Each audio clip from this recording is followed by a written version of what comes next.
What are the 5 reasons that you won't give up when life catch you on the blind side? When the messenger of misery visits you, what are you going to do? What will keep you in the game when life knocks you to the canvas? Life's going to punch you right in the face. Life's going to fire you over and over again. You're going to be told you're not good enough. Your faith is going to be tested. Your family's going to look you in the eye and say, how do we get health insurance the next month? I don't know. But I know we're going to make it. You know who's going to bail you out? You know who's going to come and rescue you? You know who's going to come and save the day? No one. No one's going to come and do it for you. You're going to have to do it all yourself. See, the Buster Douglas that fought in the last fight was not the Buster Douglas that fought Mike Tyson. See, the Buster Douglas that got knocked down while fighting Mike Tyson had gotten out of an alcohol recovery center. His mother had died. His wife was ill with a terminal illness. He was considered a nothing, a bum. So when he got knocked down, Buster Douglas had a reason to get back up because he said, I'm dedicating this fight to the memory of my mama.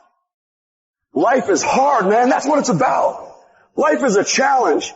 If you don't work as hard as you can, if you don't sacrifice everything, if you don't get rejected and keep coming back for more, if you don't get your loyalty tested and your faith tested, you don't love that thing if you bail out. So if you fought through all that, that's love. So you've got to have some reasons that when life knocks you down, and it's going to. Hello, it's going to knock you down. When people disappoint you, and that's going to happen. When they betray you, and that's going to happen. When they lie to you, and that's going to happen. When they say, oh, you can count on me, and they won't show up, and that's going to happen. When you want to throw in the towel and give up yourself, and that's going to happen. When life collapses on you and catch you on the blind side, what reason can you remember that you can call on, that you can reach on, that can make you get back up? Find that reason. Because when life had knocked me down, I said, life, I'm doing this because I want to make my mama proud of me. I'm doing this because I want my children to have a better life than what I have. I'm doing this because all my life I've been told I'd be a loser, that I wouldn't make it. I'm doing this to make them a lie. I believe like Frank Sinatra, he said the best revenge in life is massive success. I'm doing this so I can become massively successful. And with that kind of courage, with that kind of affirmation and reason to empower me, I got a saying that when life knocks you down, try and land on your back, because if you can look up, you can get up.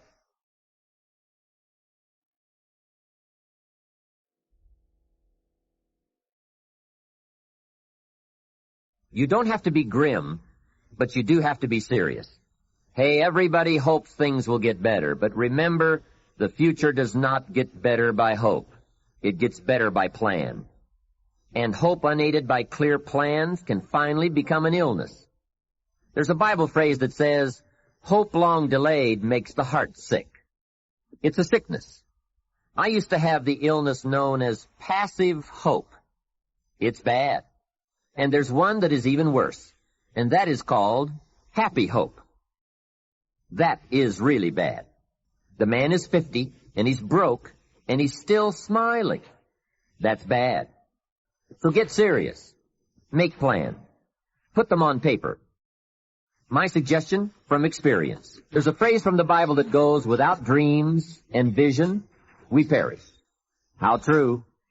Humans have this unique ability to aspire, to dream, to go for something, to become something. Without that, life is not life.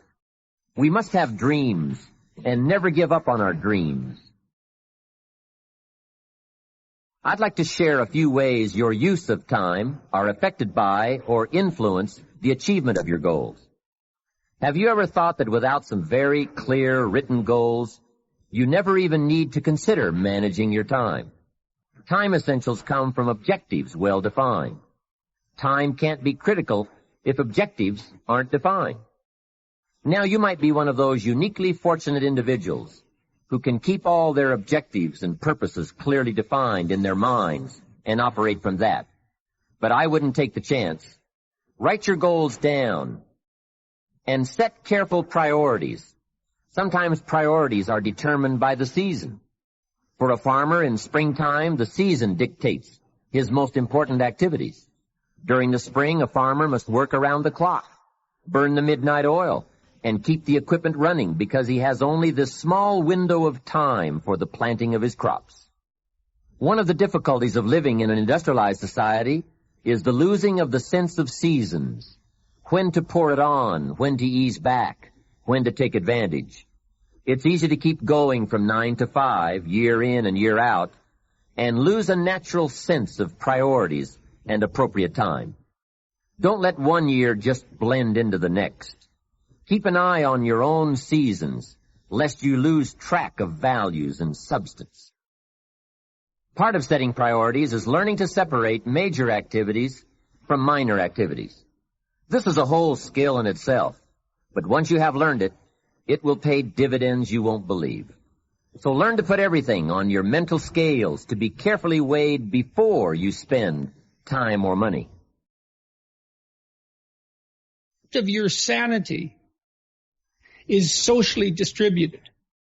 And what I mean by that is, well, let's say that you know how to behave. You're well socialized. You can play with others.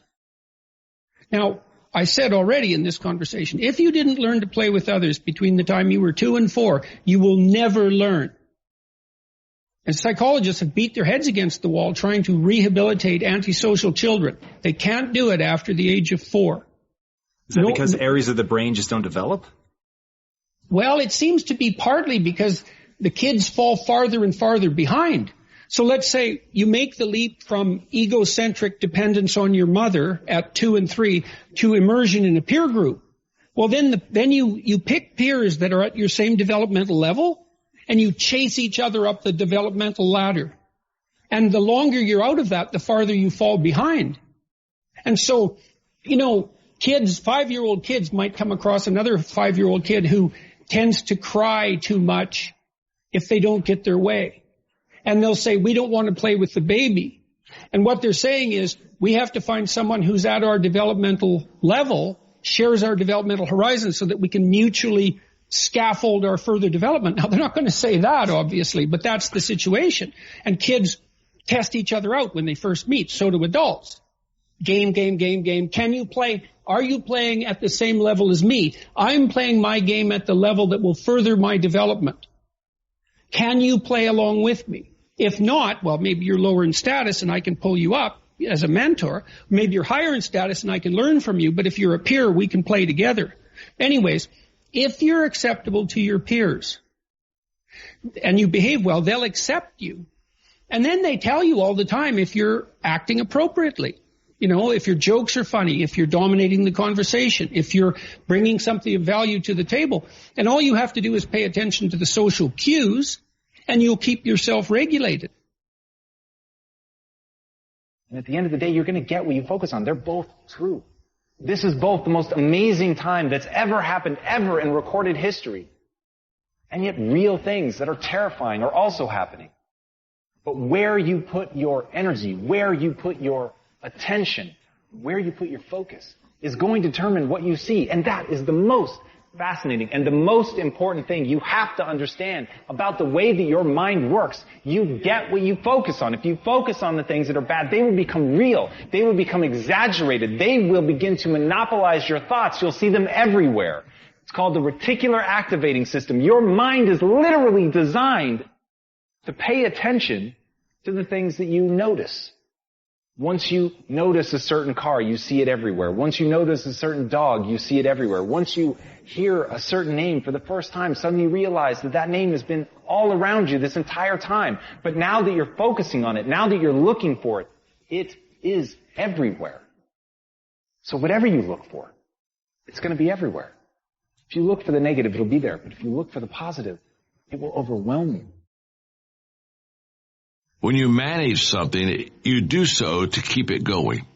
Well, you don't need to keep time going. You don't even need to watch it. You can be completely unaware of it. You can go to sleep. Doesn't matter. Time just continually moves.